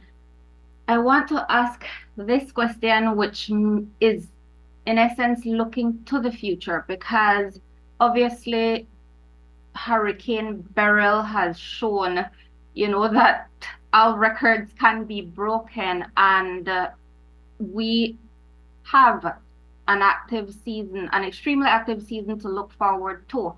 In terms of shelter planning, has NEMO looked at population growth? Have you done a nuanced study, perhaps with participation from area reps, to say, well, from these households, it's going to be 5 people or 10 people, and in total for one village, 300 people who will need to go to shelters? And like, for instance, for the Corozal district, are you able to tell me as of now we have 5 shelters that can withstand a level 5 hurricane? Okay, in terms of the shelter planning, this is, of course, one of the issues that we continue to work on. Every year we do an exercise of shelter review, and we include new buildings which have been constructed over the period, and we look at those to determine whether they should be included in the shelter list. We try to plan as best as possible to provide shelters for the entire country. You are aware also that there is, when we do evacuation, there's a need to move to provide shelter for people coming from the islands and from Belize City. So all of those go into our planning. So this is a constant process of updating, repairing, adding, and removing shelters as necessary. In terms of the number of shelters, I refer you to the national shelter list. Those are the list of approved shelters for this year. And next year, of course, those might change as the assessments show. But it's never static. We are always constantly looking and adding. And as soon as there are new buildings, there are repairs, those will be amended and added to the list as necessary. Okay. I was asking if I could ask about the system that was coming behind Chief Met, and then our colleagues from CTV3 were unable to get in, and they wanted to ask a more nuanced question as to like what areas of the north specifically. I think they mean like communities that you can list which would experience tropical storm force winds. Thank you. If we can answer that just quickly, as we are running out of time. If not, we can take some more questions tomorrow, as we are doing this every morning, 7:30 a.m. for the rest of the week. Mr. Mendez, if you want to touch on that a little bit, or Chief Met. Yes, please allow me. In regards to the second system, Marisol, that system, the odds of it forming has decreased significantly. The last I checked, it was down to 20–30% chance of formation. So that's some good news. We certainly know that the islands cannot get another hit. They cannot take it at this time. And that's very good news for us. In terms of the precise locations in the north, it is way too early to say. We are 3 days away from the system, and even 24 hours in advance, it's difficult to say precisely which village will get certain impacts. So I would not be able to answer that question at the moment. But I also wanted to add a couple of things. One, the principal hydrologist has indicated to me that we need to emphasize the possibility of riverine flooding. I think that was asked already due to the heavy rainfall, and also transboundary flow from across the or neighboring countries, and of course coastal and urban flooding due to excessive rain.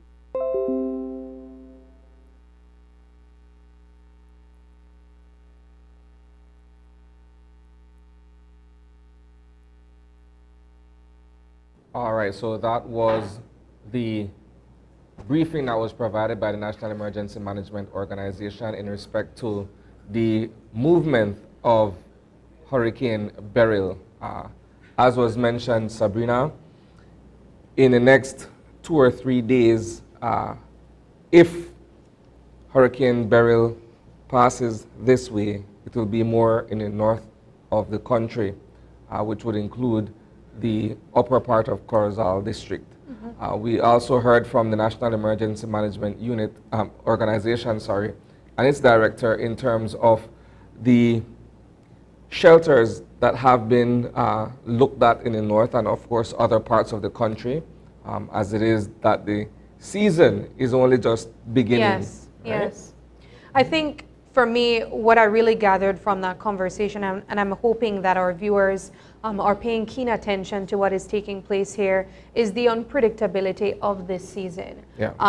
And this has been something that we have been talking about prior to the hurricane season starting, from the announcement of the El Nino, where it would mean that we would be getting more storms, more thunderstorms. You would know that that was also a conversation that we were having, saying that with these additional thunderstorms, we would be expecting less hurricanes. But that is seen to be quite different, where just in the first month of our hurricane season, we are looking at a Category 5 Hurricane Beryl set to take place, set to be very close to us as early as Thursday night, Friday morning. This is something that we will be actively covering. We want to remind our viewers of that. If you were here with us in November of 2022, you would have known that we also covered Hurricane Lisa. That will also be the same this year as well. We will be providing you with up-to-date information and reliable information where you can trust the source and you can trust that what you're getting is accurate. I know that, as you mentioned, Isani, the director of NEMO also informed persons who are living in the northern parts of the country that there are shelters available to them. I'd go the extra step for persons living in the northern part of the country to equip yourselves with the necessary district emergency management organization representatives. I know for persons living in villages as well in the north, there should be individuals from the village emergency management organization aspect as well that could speak to the level of shelter that you can acquire. Ultimately, though, I think the overall theme of these conferences is around preparedness, Isani. We should be preparing ourselves. You don't want to wait until Wednesday evening to be putting together a hurricane preparedness plan. Around this time, you should be getting your first aid kits together. You should be deciding where exactly you plan to shelter.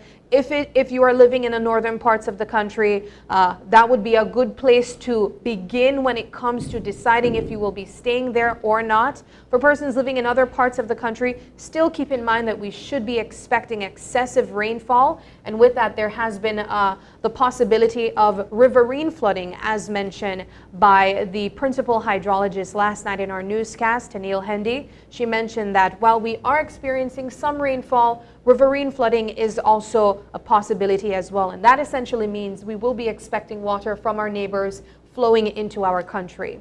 So I think as we wrap up this particular segment, Isani, the overall consensus is preparation is key. We also got that word from the folks from the Belize Electricity Limited as well, talking about how you can prepare yourselves when it comes to utilities. I think from the start of the press conference earlier, the optimism with which the Chief Met Officer opened the press conference in terms of saying, look, the chance of us taking a direct hit has considerably reduced, but we're not necessarily out of the path, so to speak, of this weather system. For me, it's about vigilance.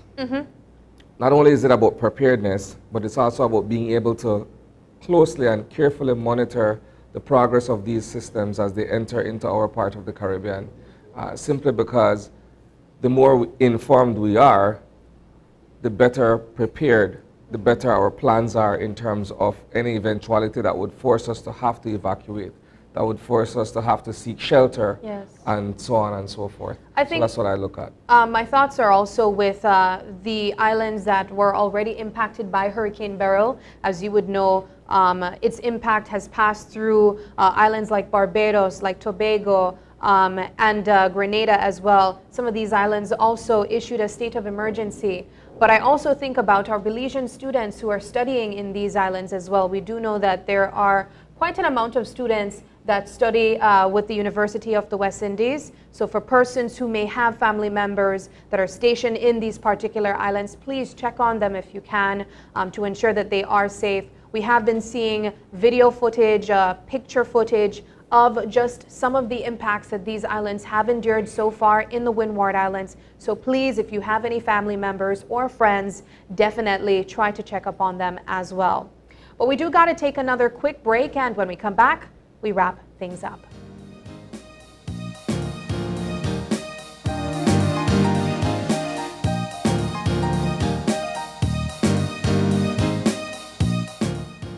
My name is Leomar Langzert, and I'm a teacher, and I bank with Belize Bank Independence Branch. What I enjoy is the safety features that the app offers. I have a sense of not having to worry or be concerned about somebody finding my password and username to sign in the application because of the use of the one-time password. And another feature that I love, that I use the most, is how the app synchronizes with my fingerprint on my device. I enjoy the rapid and easy, seamless process to apply for loans through the Belize Bank, and I don't have to be having too much back and forth to visit or take time to visit the bank. They also start to offer the online applications through the app for loan applications, which I believe is very neat. I would definitely recommend Belize Bank to other teachers because one of all the features and advantages that the app offer, with these online that Belize Bank offered, is basically everything that you can do in the palm of your hand. So I would definitely recommend the bank to other teachers.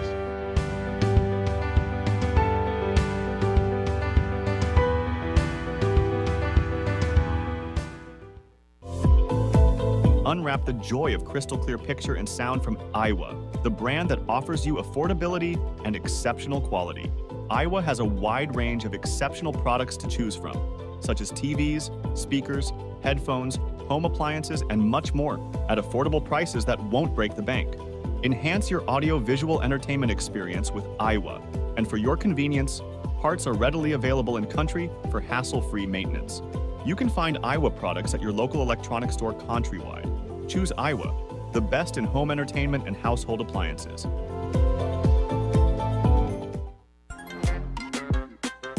Belize's favorite Tuesday night entertainment is back. KTV The Remix Season 6. On Tuesday, July 2nd at 8 p.m., we go live from the Bliss Center for the Performing Arts. Tickets for the live show are available at Channel 5 on Coney Drive and at the 88 Shopping Center on Central American Boulevard for only $5. Come out to win fabulous prizes and a chance to compete in our KTV challenges. Catch it live on Channel 5, Facebook, and YouTube. KTV The Remix Season 6 is going to be exciting, fun, and only on 5. This plan, I can't leave this plan. Smart Belize! Hey there, smart thinkers. We're turbocharging your mobile experience with Smart's powered up postpaid plans. Imagine a world where your data speeds flows faster than ever. Well, guess what? We've cranked up the dial and unleashed the postpaid power of Smart's lightning fast LTE data on all our postpaid plans. That's right, no speed bumps, more data. It's like having a limitless highway of data speed at your fingertips.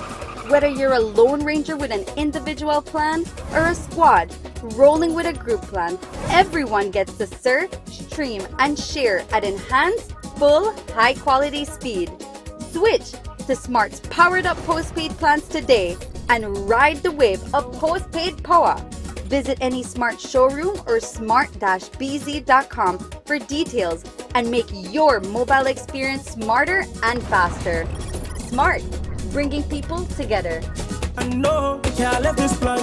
I can't let this plan.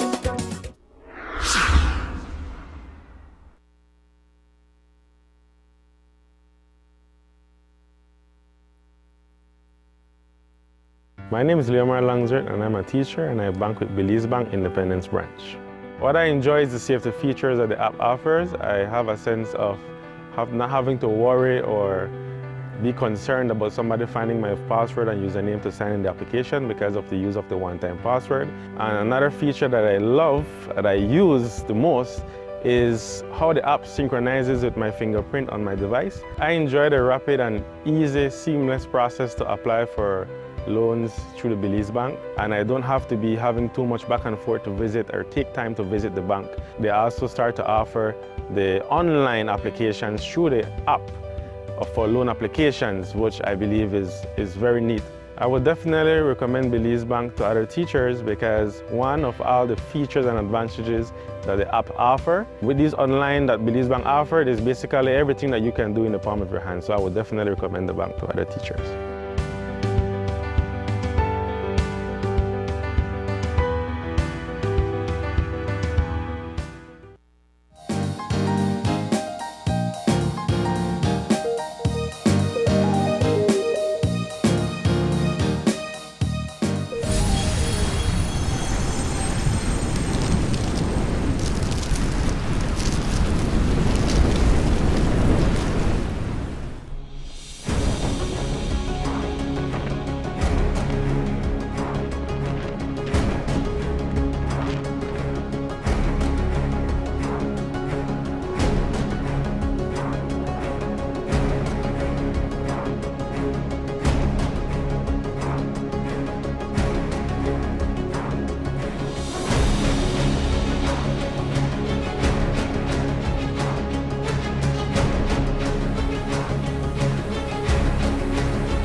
It has been a long morning, and perhaps an even longer morning for our brothers and sisters in Carriacou and Petit Martinique who are bearing the brunt of Hurricane Beryl. As you've heard from the Meteorological Office and the head of NADMA, it is a Category 4, very strong, almost borderline Category 5 hurricane. The expectation is that the damage in Carriacou and Petit Martinique is going to be extreme.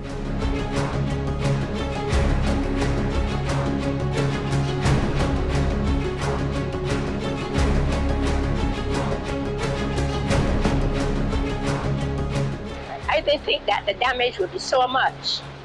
I just come to open the shop to check on it, but now I realize it is much more than I thought.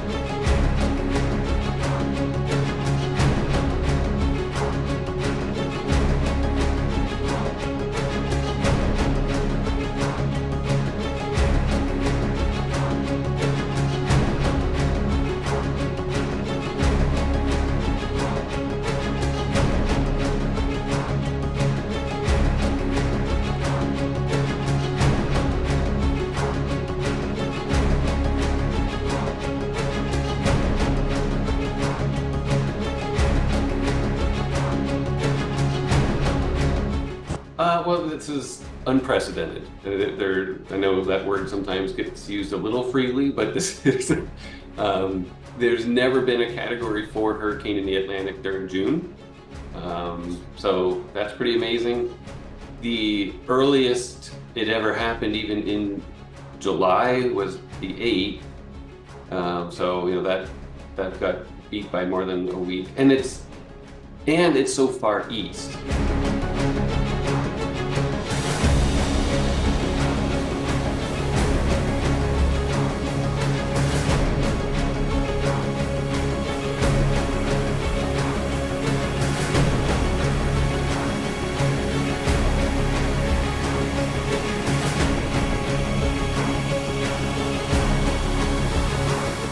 All right, so all eyes are on Hurricane Beryl as it continues to make its way westward, northwestwardly. We saw footage earlier, as well as a few interview clips from other island states that have been affected by the passage of Hurricane Beryl, which, as we've mentioned, overnight gained momentum and intensified from a Category 4 to a Category 5 storm. Yeah. And it continues to move in the projected path that these tracks are showing us. Yes, I think as I mentioned just before the break, our thoughts are at this time with our neighbors in the Caribbean. As you would know, they form a part of the CARICOM.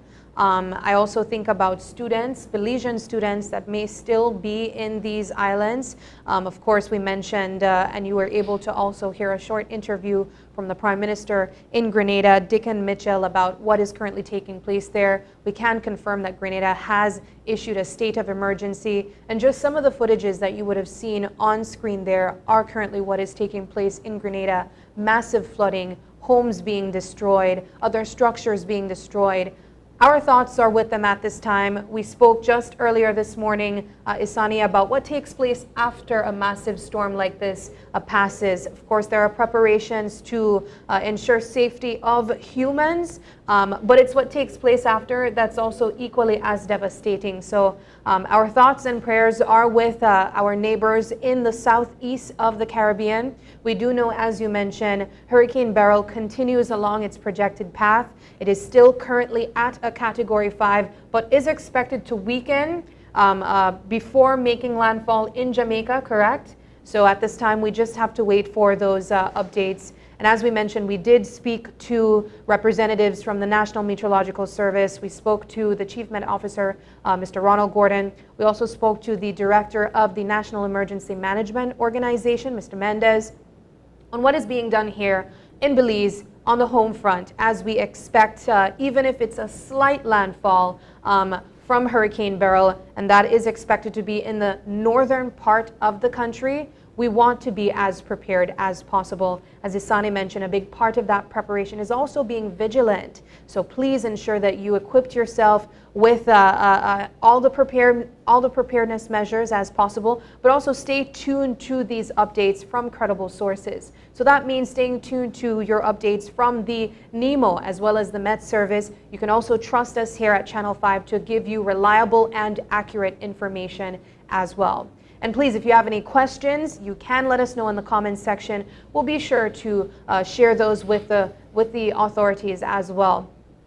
We also want to say, as we wrap up this segment, to please use this opportunity these couple days before Hurricane Beryl make landfall to put together your lists of contact information. As we mentioned, for persons living in the districts, definitely get aware of your district emergency management organizations. The same for persons living in villages as well. Find out where these hurricane shelters are. And even if you don't necessarily plan to shelter at any one of these shelters, what I find really, really important around this time is to lend a helping hand, Isani, to persons who may be less fortunate but still want to ensure their own safety as well. And that is something that you commonly see around instances of natural disasters. I remember during Hurricane Lisa when people really put together their resources to help others as well.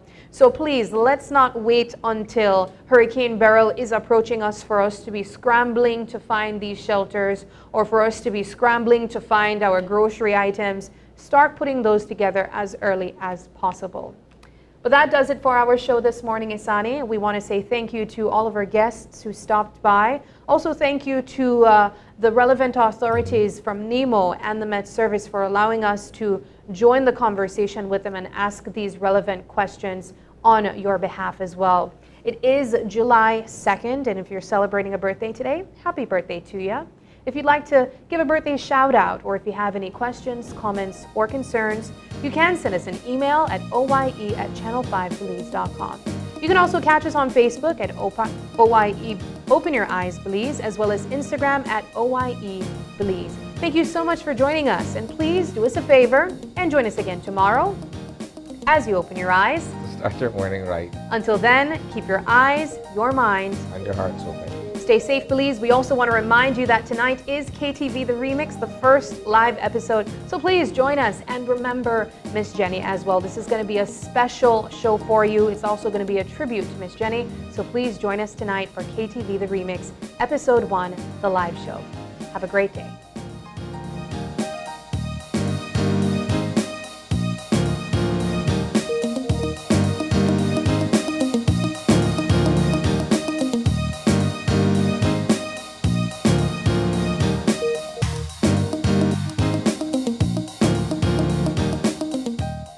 Open Your Eyes was brought to you by Smart, bringing people together, and the Belize Bank, our country, your bank.